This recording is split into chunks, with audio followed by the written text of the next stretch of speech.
Hello students, मैं हूं जितेंद्र कुमार और आज आप लोगों के लिए जो टॉपिक है वो है वन्य जीव और इनका संरक्षण किस प्रकार किया जाता है, इसकी कौन कौन सी विधियां हैं, आज इस पर डिस्कस करेंगे। चलिए देखते हैं। सबसे पहले देखिए वन्य जीव क्या होते हैं और इनके संरक्षण की कौन कौन सी विधियां हैं। तो वाइल्ड लाइफ और इनका कंजर्वेशन किस प्रकार किया जाता है, इनके मेथड्स देखिए। जो वाइल्ड लाइफ है, वन्य जीव हैं, तो ये प्राकृतिक आवास में रहने वाले जो नेचुरल हैबिटेट्स हैं, प्राकृतिक आवास हैं, उसमें रहने वाले सभी प्रकार के जीव जंतु, पेड़ पौधे, इन सब को क्या कहते हैं? वन्य जीव कहते हैं।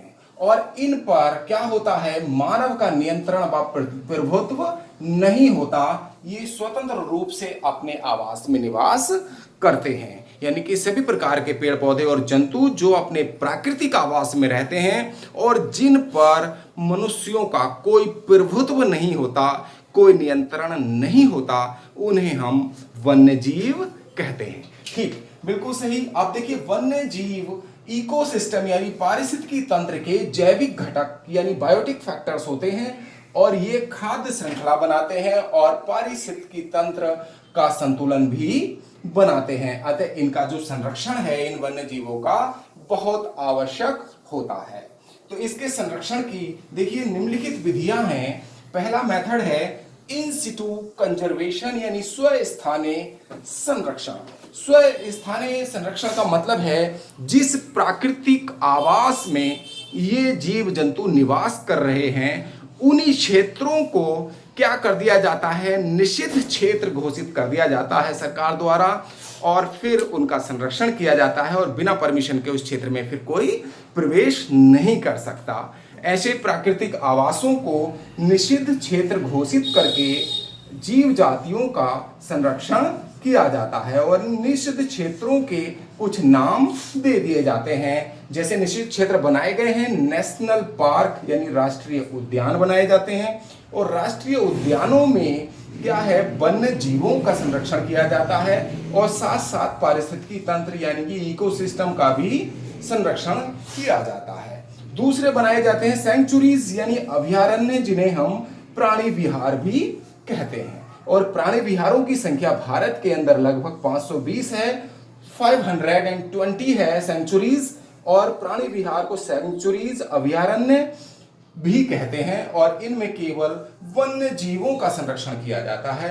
यहां भी लिखा है हमने, देखिए 520 अभयारण्य भारत के अंदर मौजूद हैं।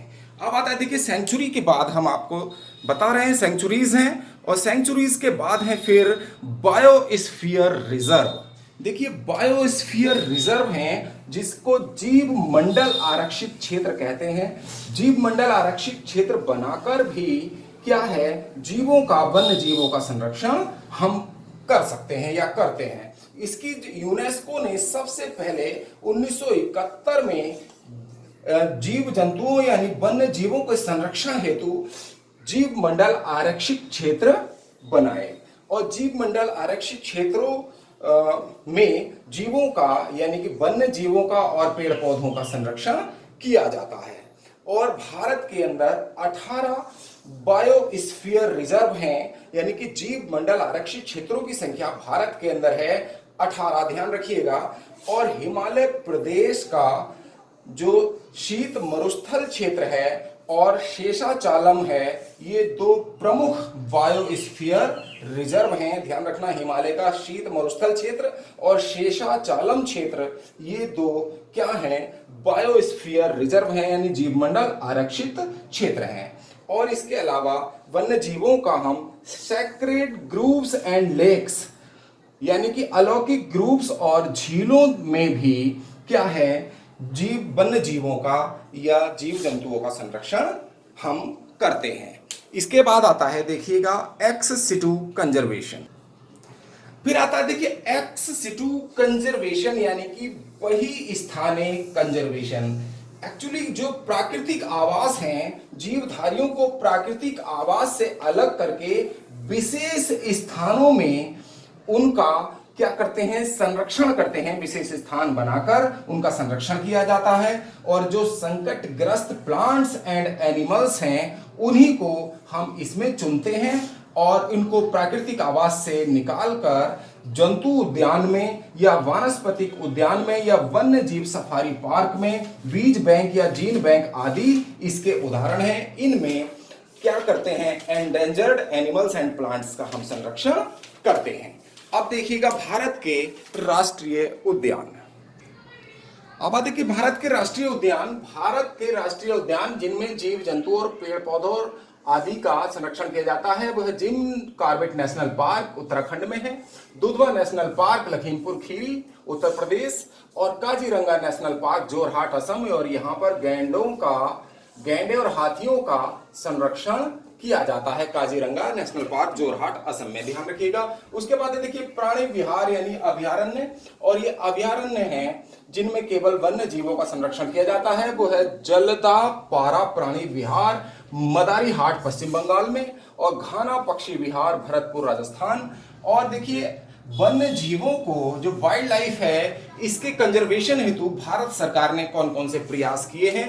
देखिए भारत सरकार ने ZSI zoological survey of India की स्थापना की, जिसका उद्देश्य है जंतुओं का सर्वेक्षण, अनुसंधान और पर्यवेक्षण करना, यानी कि सर्वे करना जंतुओं का, रिसर्च करनी जंतुओं से संबंधित और इनका सुपरविजन करना, इनकी देखरेख करने का उद्देश्य ZSI का है, जूलॉजिकल सर्वे ऑफ इंडिया का। इसके बाद एक Indian board of wild life यानी कि इंडियन बोर्ड स्थापना की, वन्य जीवों के लिए एक भारतीय बोर्ड बनाया जिसका उद्देश्य है राष्ट्रीय उद्यानों, प्राणी विहार व चिड़ियाघरों का संरक्षण करना। इसके अलावा भारत सरकार ने कड़े कानून बनाकर जंगली जीवों के शिकार और जंगलों के कटान पर रोक लगा दी है।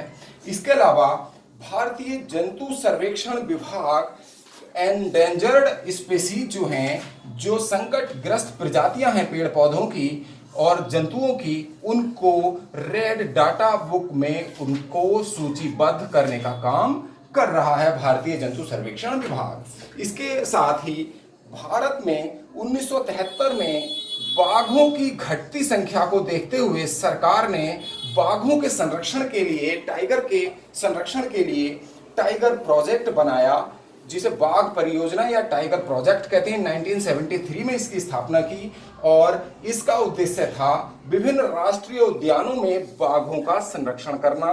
और यहाँ कुछ उद्यान हैं जहां पर बाघों का संरक्षण किया जाता है। कॉर्बेट नेशनल पार्क उत्तराखंड में है जहां पर टाइगर यानी कि टाइगर्स का संरक्षण किया जाता है।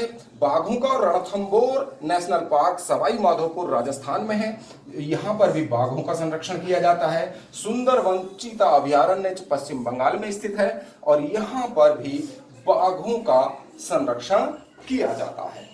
इसके बाद आता है देखिएगा भारत के हॉट स्पॉट। देखिए कुछ भारत के हॉट स्पॉट हैं, फिर से देख लीजिएगा। रणथंबोर नेशनल पार्क सवाई माधोपुर राजस्थान में, सुंदरवन चीता अभयारण्य पश्चिम बंगाल में है और यहाँ पर बाघों का यानी टाइगर्स का क्या किया जाता है, संरक्षण किया जाता है। भारत के हॉट स्पॉट यानी कि तप्त स्थल उन्हें कहते हैं ऐसे भौगोलिक क्षेत्र जहां पर बायोडाइवर्सिटी यानी जैव विविधता संकट में हो, तो ऐसे स्थानों को हम हॉट स्पॉट कहते हैं। और भारत में दो प्रमुख हॉट स्पॉट हैं, पूर्वी हिमालय क्षेत्र और पश्चिमी घाट। ये भारत के हॉट स्पॉट हैं जहां पर जैव विविधता में कमी नोट की गई है, रिपोर्ट की गई है और यहाँ पर जैव विविधता कम हो रही है। इसलिए ये भारत के पूर्वी हिमालय और पश्चिमी घाट भारत के क्या हैं, हॉट स्पॉट हैं, तप्त स्थल हैं। चलिए आज ये टॉपिक यहाँ समाप्त होता है, वन्य जीव और इसके संरक्षण की विधियां। आज आप लोगों ने पढ़ा वन्य जीव और इसके संरक्षण की विधियां। आज आप लोगों को टॉपिक पसंद आया है तो लाइक कीजिए, शेयर कीजिए और जिन स्टूडेंट्स ने अभी तक हमारे चैनल को सब्सक्राइब नहीं किया है वो आज ही हमारे चैनल को सब्सक्राइब जरूर कर दें। आपका बहुत बहुत धन्यवाद, आपका मंगल हो। Thank you very much.